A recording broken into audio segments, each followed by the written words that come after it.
quality of operation and state also local government. That's one thing. But on top of that, we also ensure this also work with industry, academia, and the civil sector. Because without mobilizing the entire sector in our country, I think we can achieve that this transition for the city also moving.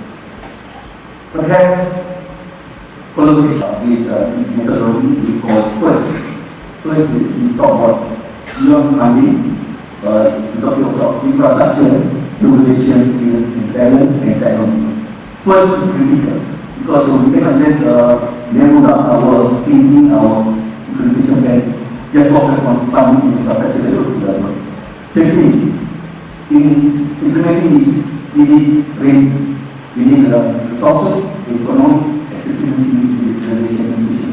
These require adoption and study implementation by all and the federal, state, and local government. So again, not just technology, talking about institutional arrangement, talking about adoption, skill, mindset, and so on. So many factors will consider as talking about time. Thank you. So you're saying, well, 1% making difference, you're talking about now partnerships both public-private, and many people come together in this was what we great. I think what we'll do now is I'm going to go to Mr. Norizal to start a quick introduction, and obviously, so Mike, just check that the mic is up there. What I would like to share with the audience is that some of you may have seen this master plan. What the government has actually developed is a master plan that can actually be used by authorities. Our focus is actually the local authorities in Malaysia. So we have about 154 authorities, which is a lot of processes of bureaucracy. So what we have done with the master plan is that we have simplified in terms of focus areas. As you can see on the screen, there are 4 focus sectors. The first one is looking into spatial planning and development. This is where urban planning and also land use development comes in. The second one in the red box is energy. The reason why I'm highlighting the energy sector is because our summit today is actually focusing on energy transition. So to put things into context, cities need to be empowered in order for them to move forward with low carbon actions and also so what cities have done for the past 20 years, we have seen cities such as Kalian Jaya, Kuala Lumpur, even Shah Alam, and also down south we have Iskandar Malaysia, with 5 authorities. They have been driving the low carbon agenda on their own. So what master plan brings at the federal level is that there is a coordinated approach. There is a common target to be pursued by the cities, and also we have outlined the action items and enablers and drivers. So the idea is for the cities to adopt, to align, and also to ensure that they are doing things in a very specific manner. Because we stress on the 3 M's: manage, mitigate, and also management.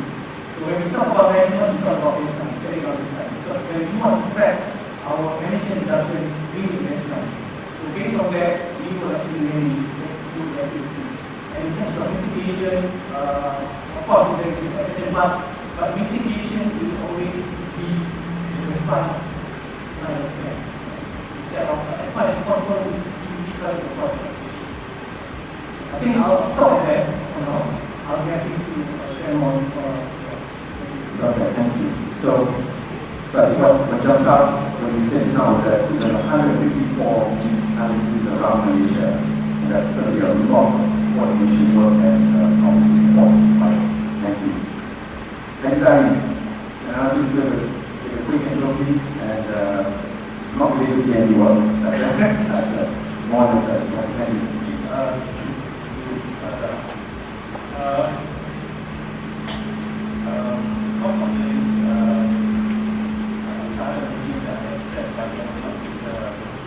Not only local also smart city. Not only but also smart city. This smart city can be addressed by and then one of the standards that we use to go to 7.1. If you look at the detail of this, you get that very much easier to smart grid under and then if you look at the detail that each of the indicators of this smart grid is very much in line with smart grid. It is like RTE penetration. We asked,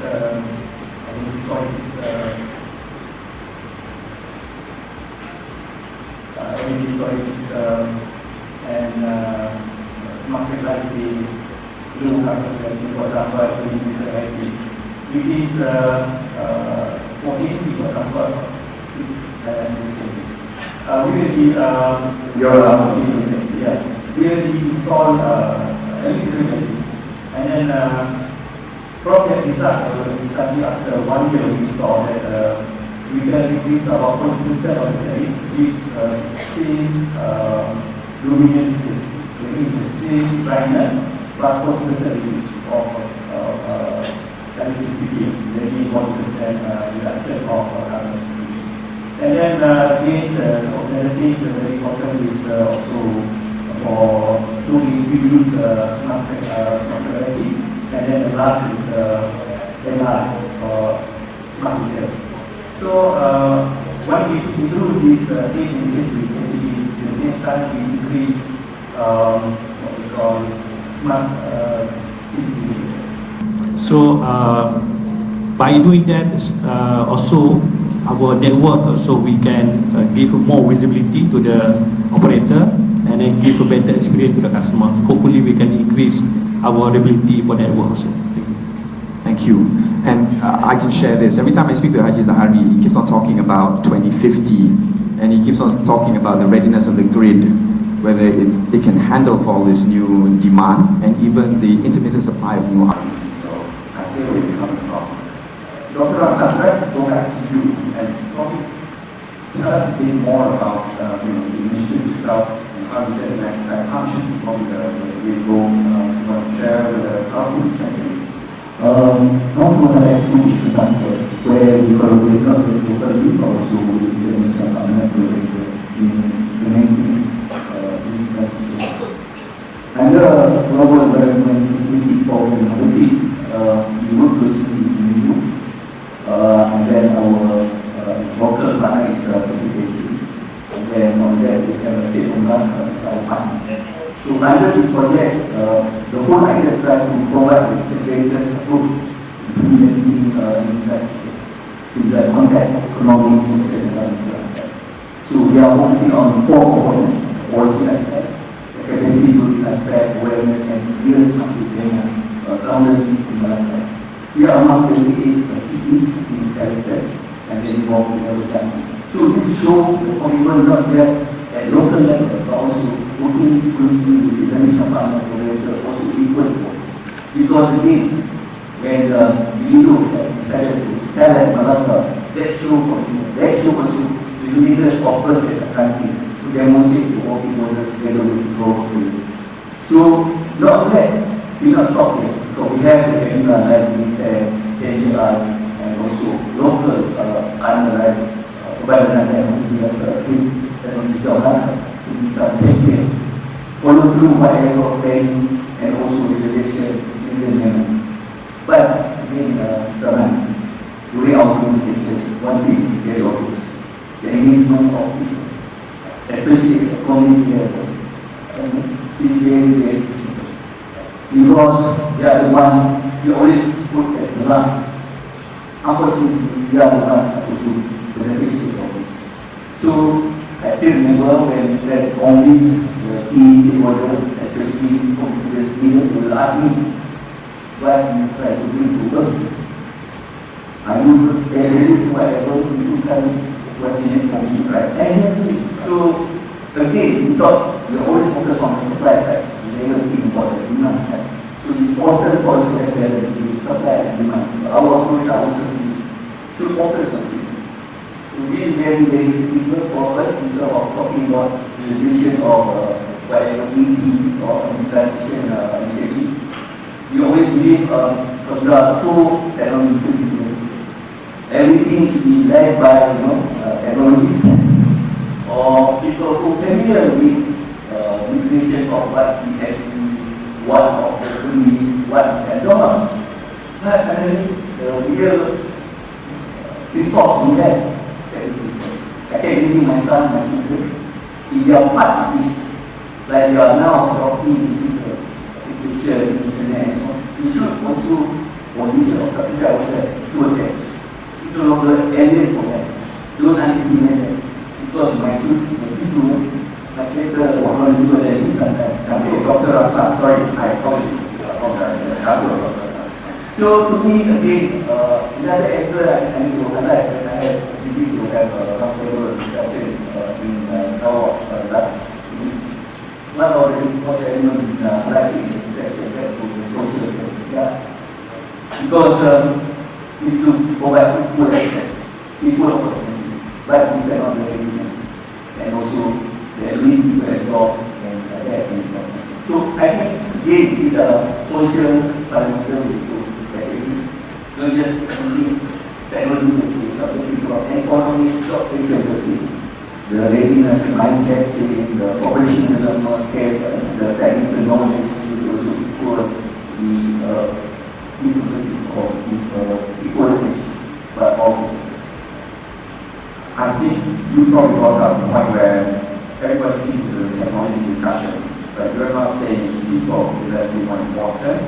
We can talk about family members as well, so what's in it for me? So that part comes out of it. So thank you for bringing that up. Thank you very much. Okay, I'm just picking up what Dr. Raslan has said, because he's a graduate. Dr. Raslan. Can you expand on that? Because again, we're talking about 150 parties, many stakeholders as such. How that people aspect, how is it in practice? Thank you. Thank you for that question. There has always been the pressing matters when it comes to competition. The approach that we're taking with this master plan is that we have identified 33 local authorities. These are all major cities in Malaysia. So what we have identified is that this is actually based on readiness, the capacity of the cities, the capability of the cities, and of course the resources for them to undertake activities. So these 33 cities, we have actually divided them into 3 groups. So in terms of implementation, the timeline is actually aligned with the Malaysian Development Plan, the right. So we started this year under the 12th plan up to the 17th plan. So we have about 30 years window for this group of cities as much as possible for them to achieve carbon neutral by 2050. This is in a way aligned with what the Prime Minister mentioned earlier this morning during the discussion, that Malaysia as a country can achieve neutral carbon as early as 2050. And in fact, Petronas, TNT themselves have also declared the same. So what the master plan is doing is that to support the implementation and also to support the government to achieve the emission reduction. But then again, come back to the cities that 154 authorities. I think it is all about building capacity and also to ensure that each cities are ready to undertake the big task. So we have set the targets, we have actually laid down the action plans, the drivers, the enablers. It is entirely up to them to identify which is the best that they can adapt and adopt. So it's not about doing everything that has been identified in the master plan, but it's all about finding the right whatever capacity and capability that you have at this point in time. So you're saying from 1,000 things that we need to do, verifying the first 10 things that you can do well. Correct, pick it up from there. You start small. Gradually you do that. Right, okay, great. And I think that's probably the big challenge here. Which 10 do you choose? And then obviously they replicate across the rest. Hearing that, we've got 10,000 people to do TND. What would you like to be able to say to add on to that in terms of prioritization and impacting that? Thank you. I really, before we go down to this stage, let's not really ask me what for the platform. So yes, it is for but we do into this whole ecosystem of this transition, not only the what we call the human side, but also from the supply side also same thing. That we can ensure that all technology that we want to implement actually give better benefit to the country and give better what we call value point. And then again, as a thing, as what we call infrastructure provider, together with technology to make sure that our energy transition is really give benefit to the country, not only empower the customer, but also give secure supply to the network. But I think the most important now is what to the customer, because from that perspective, so that's why TNT will really come up with a new rule we call customer empowerment. Under customer empowerment, they have two elements. One is to make sure that whatever things that we put in the system, customer can get a better benefit. The second portion is that the customer can get option. For example, if I, as a green personnel, I can choose either I need supply from green or not green. This is the first one. The second one is, for example, if I can choose either I use at a cheaper tariff or higher tariff. Maybe at the peak, maybe higher tariff. But maybe I can put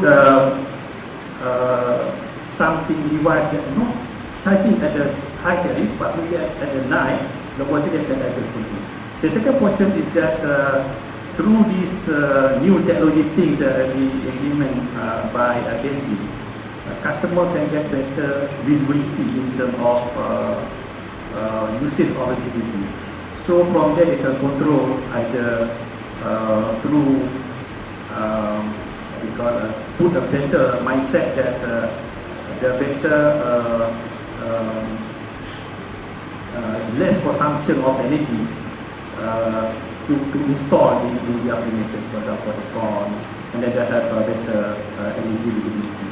So from that perspective, hopefully that our customer can give better experience, and then not only that, we can provide full visibility of energy usage, and then we try to put in another capability we call energy efficiency to give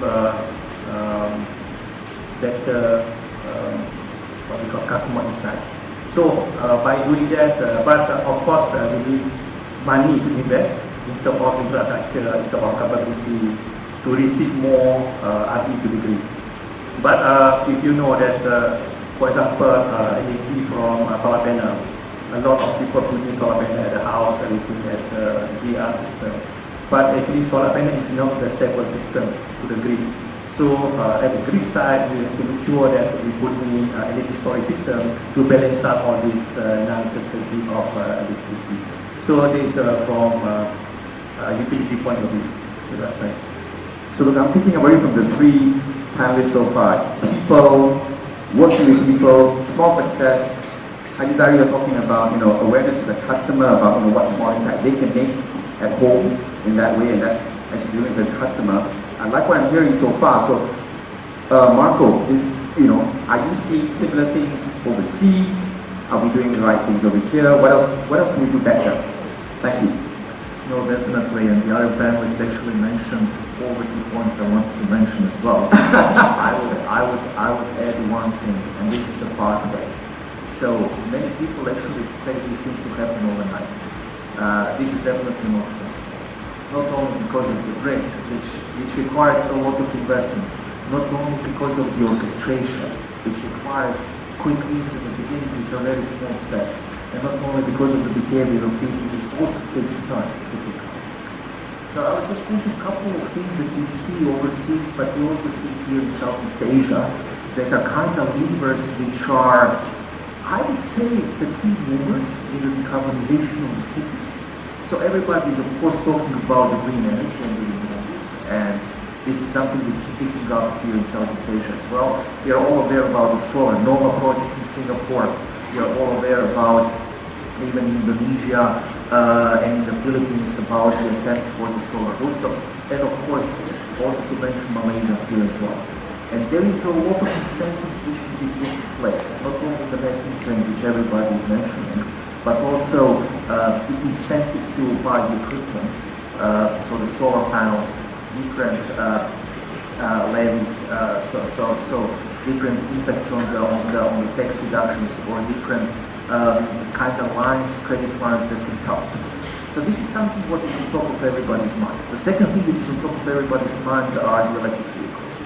Electric vehicles are a little bit of a tricky problem to resolve, because the first 10 or 15% of the penetration is easy, but then it requires actually quite a bit of the investments in the grid in order to take up. So this is something which can be a quick win, but then later it might be something which becomes quite expensive, and the regulator needs to step in.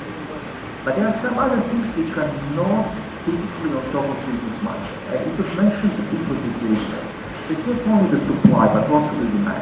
And all of us are probably participating in that. I'm the first one who is guilty of sometimes leaving the lights on, but basically incentivizing people in order to save the energy, in order to use the bulbs which for example save the energy, or turn off the air conditioning using the smart thermostats, is definitely something which is worth of mentioning. There are two other things I would mention. So the one is climate budget and financing.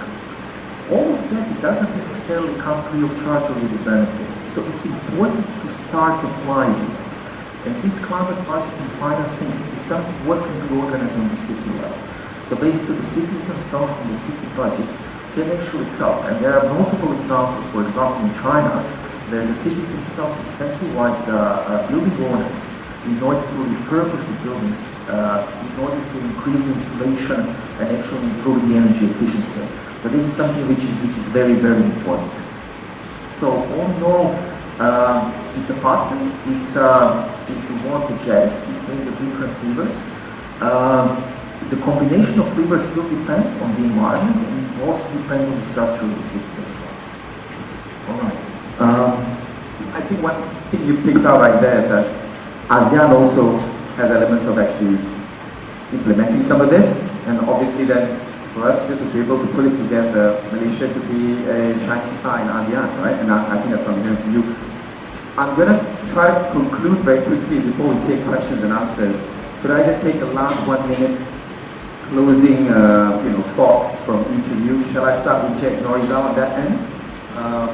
1 minute conclusion, so that everybody walks out of here remembering what you said today about that of all this collaboration. Please start. Okay. Thank you very much. I think, as I mentioned earlier, the four focus areas in the master plan. So the biggest culprit, I would say, is actually the energy part. Okay? Because globally, energy has always been an issue, and it's not just at the federal level; it's also at the state and also at the local level. So it's all about transitioning into RE, or even to the extent of talking about smart buildings, energy management. So again, I think it is when it comes to taking actions, it is all about identifying the most critical sectors or part that cities can actually focus on. So in this case, energy can be the main focus areas. Perfect, thank you very much. Dr. Aslam, one minute closure.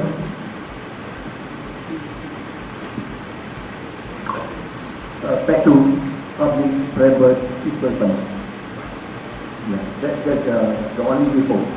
And then this requires cooperation rather than competition. Okay, even I will remember that. It requires cooperation, not competition.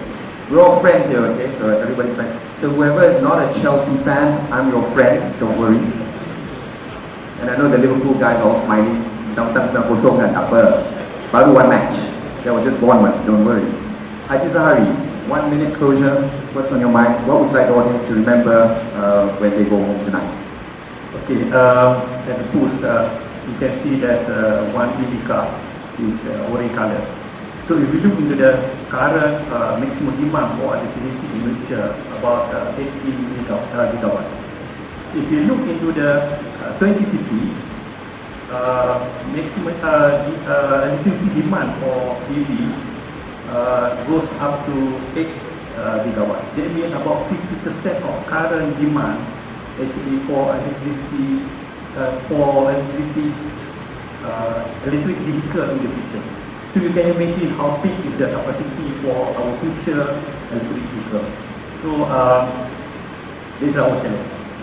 So I add this that challenge to make sure that everybody can see that the economy in the future, the perspective, the investment, and then the capability that we have to do from now on. Electric mobility will be a huge demand. Very good. Everybody remember that. So for you, those of you who came today with your Ferraris, think about buying that EV car you saw downstairs in the hall. I know most of you have your gas-guzzling, sports cars. You can now down leverage. Dr. Marco, one last closing remark before I take questions. Everybody can remember. Thank you. I will definitely follow your example, Zaman, in the electric vehicles. So unfortunately, you projected my last slide, which is very complicated. So only one sentence on the last slide and then a couple of sentences of the closing remarks. So basically the last slide actually shows the necessity to collaborate. Collaboration is, I think, a key word here, between the government, between the local environment, and basically the private sector. And this actually shows one example in the UK or the CCUS itself. So it would be impossible to decarbonize not only the industry but also the cities without actually creating the hubs, the CCUS hubs, which are huge infrastructural projects, which then require a lot of investments and which are not for the benefit only of the cities and the citizens but also of the industry itself. I wanted to add one thing here which is often overlooked. So we are all talking about the mitigation, sometimes about the adaptation. These changes need to be just and affordable. And cities themselves are typically the zones of high inequality and income. And typically the poorest levels, the poorest layers within the cities are often overlooked when it comes to the energy transition. These groups of people need to be helped as well, because we need to bring them along. Because if we are looking for the decarbonization, if we are looking for the net zero, then it's basically a task for us all as a community within the cities. Perfect, thank you. And thanks for sharing this last slide. I didn't see this one coming. Great. Okay, great. We've heard from the panelists. We'd like to hear from you and open questions to the floor. So I see a question coming up in the back too. So could somebody pass the gentleman a mic? Could you state your name, where you're from, organization, and straight to the point, please. Thank you.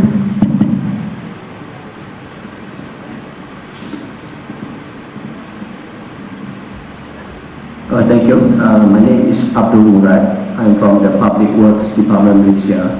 My question is specific to KL. What are the meaningful or realistic steps that can be taken, or what does it take for KL, for example, to be a smart city, energy-wise? Because from the slide that I've seen about the integrating factors like energy, transport, real estate, it seems like KL fails on all counts. Thank you. Right. could I ask Rizal probably just pick that up a little bit and okay? Thank you for the question. Thank you for the questions. I think KL has always been the spotlight and has always been under the spotlight when it comes to things like traffic jams, issues that is related to climate change.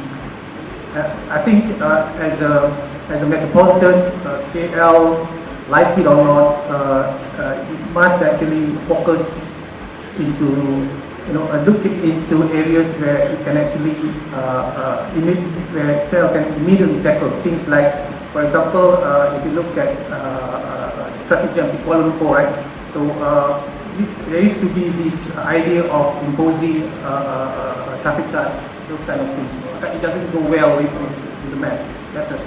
So again, I think it's all about identifying which areas should be given priority first. So if you're talking about energy, again, as cities is actually consuming a lot of energies, right? The buildings, you're talking about transportation, using fossil fuels. Buildings can actually be one of the low-hanging fruits. KL can actually go big on energy efficiency, even on other renewable energies. I believe most of us have actually heard that KL is thinking of installing solar panels on their premises. So these are actually areas that KL can focus on in the immediate term, so that in the longer term, more and more areas can actually be tackled by Kuala Lumpur. Again, it's all about starting small. Although KL is actually one of the biggest and one of the richest authorities, I think it's actually the richest authority. Right.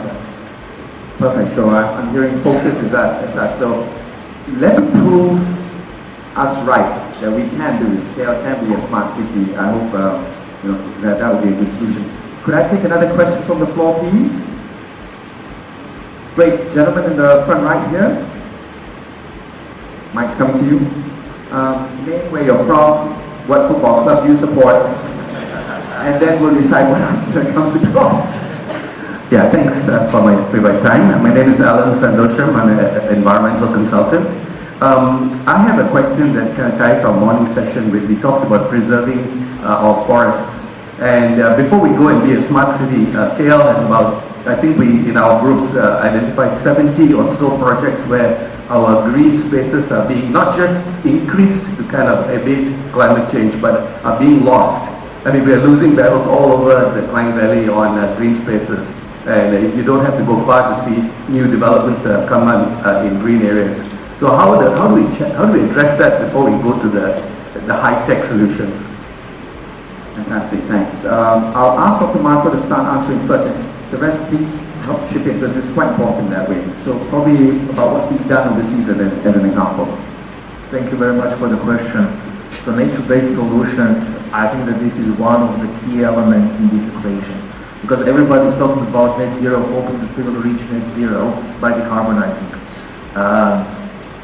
Sometimes that's impossible because of the structure of the economy in some of the cities. For example, there is the industry which is extremely complicated to decarbonize or very expensive to decarbonize. Like for example, cement, which is in the zone of the city.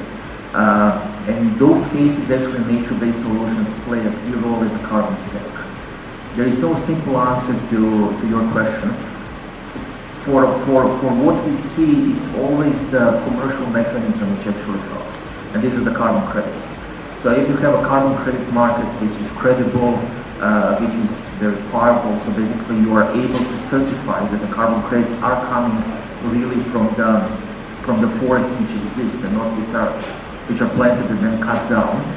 Basically people will be incentivized to keep the forests and not maybe turn them into the plantations or maybe even convert them into the zones for the urbanization. I would add here that the cities themselves almost have the advantage when it comes to the governments, because the cities can regulate their zone relatively quicker and basically issue the licenses for the development, for the urban development, which is then controlled. Here, I need to say that Southeast Asia might be challenged because of the increase of the population, which then requires this balance between the development and the urbanization, but also the reduction in the forests. So this balance is needed. What we can do is actually to lobby for that and to advocate for that and to basically open the eyes and then put the commercial mechanisms in place. It's not always that one apartment or one building will actually bring less than the forest, but basically it's up to the, I would say, city authorities to control the licenses when it comes to the urban development. I'm looking from both sides, the problem and also opportunity. We always try to balance between protection and preservation versus economic and also environmental aspect. I can see, of course, we are facing this issue, the priority, which priority we want to focus on. Some people look from economic or industry development and so on. But again, now we have in digital age, I believe we can leverage on digital to strike the balance. That's one.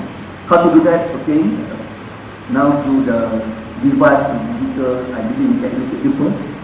We also can, provide the platform to see how the best way to extract the good thing and also protecting some of the area based on common interest.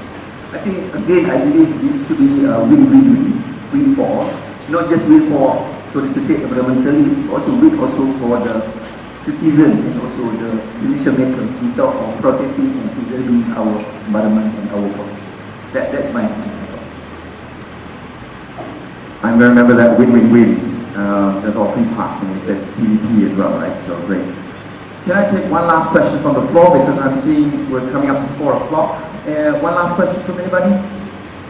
Well, we have the panelists up here. Great. I'm going to see, there's a lady. I'm going to choose a lady, and I'm going to come back to you later on. We'll come up to this. So, thank you. Yeah, name, where you're from, and your question, please. Thank you. Hello, Zara Pang from WWF Malaysia. My question would be, has the panelists or have you seen challenges from climate change that would affect this transition to a low-carbon urban energy system?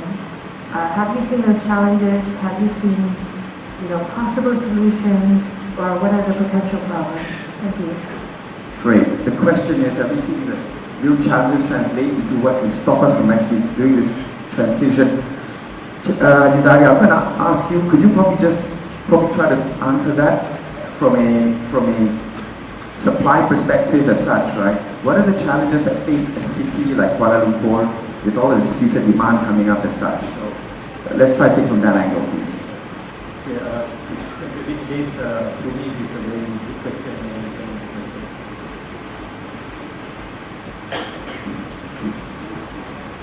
Okay, thank you for the question. This is a very good question and also very difficult question. Why I say that? Because of actually we cannot stop development. We cannot stop people who very good experience in terms of utilize the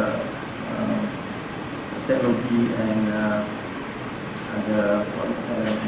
at the same time also we need to make sure that whatever we do things that not accumulate the negative impact to the cities. That is very important.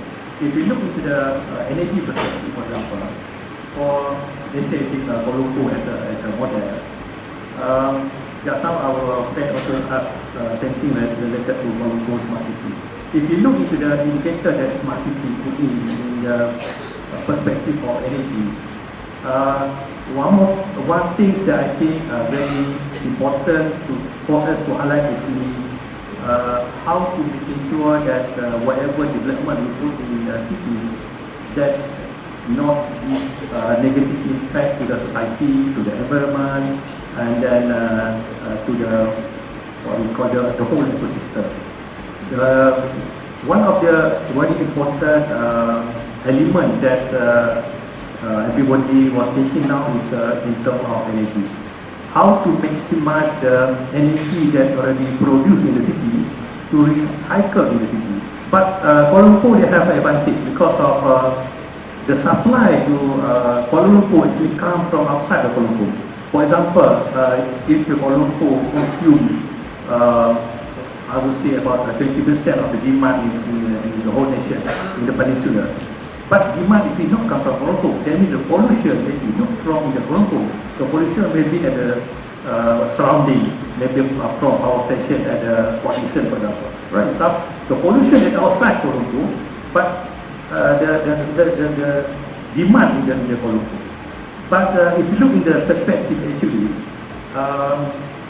the production of electricity is more direct impact to Kuala Lumpur is very minimal because Kuala Lumpur not produce any electricity to Kuala Lumpur. But if you put in solar panel to the building, for example, at the house, at the building, but you can reduce the total production of energy to the nation. Second part is energy storage system. Sometimes if you can see that uncertainties of the production and utilize of energy will create more margin. For example, if you put in solar panel, maybe you have to put in extra margin because of to make sure that any downtime at the, for example, the cloudy, and then we have to make sure that the reserve is actually enough for the demand. So because of that, energy efficiency becomes lesser and lesser. So how to make sure that this one balance actually, we have to put in more energy efficiency, energy, what we call management system to make sure that whatever city need enough supply to the city through the whole the entire ecosystem. The second part is the waste. Okay, so how to be sure. Let me just try to. I'm conscious of time, but what I'm hearing from you, Azari, is we cannot sweep the problem under the carpet. Whether the emissions are created in Kuala Lumpur or elsewhere where the generation place is, we've got to be able to balance it, and that's what you're saying. So we have to be responsible as a nation, and we can't just sweep it up. So I hope that answers your question. That the challenges are we're all in it. So it doesn't mean that if we pollute here, somebody in Perlis doesn't will have to clean it up for us. It can't be like that, right? And that's exactly what you're saying. I'm trying to cut you off because I'd like to take that last question. Wow, if we can do this right, I think this will be the best audience any conference has had this year. So was there one last question from the gentleman right here? Can I get the mic across, please? Okay, mic is coming.